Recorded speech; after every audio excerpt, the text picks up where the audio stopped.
Now that I've shown you how I throw it, let me show you how to trim this closed form piece. First off, I took a really sharp knife tool to that little divot that I created right after I finished throwing, and this is what I do to separate the body from the lid. Then you can use the body of your piece as a chuck to trim the lid, so you can flip it upside down and start trimming. At this point, you can clean up the inside of your lid if it got a little crazy while throwing, and you can also start to create the ridge where your two pieces will fit together. Then you can move on to trimming the body and creating the ridge that the lid will fit into. This does take a little bit of planning and trial and error, so make sure to give yourself some time on this one. You can then smooth out the outside of your piece to make sure that your body and your lid match each other perfectly.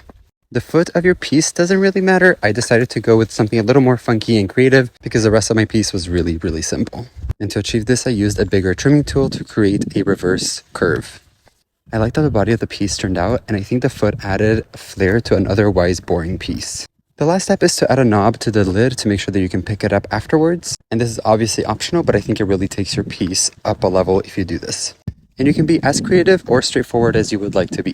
You can throw this on the wheel, you can hand build it like I am, but just make sure that you score and slip really well so you don't have any cracks or breakage during the firing process. Now we pray to the kiln gods that this survives, and I will obviously keep you updated as to how I glaze it and how it turns out. See ya!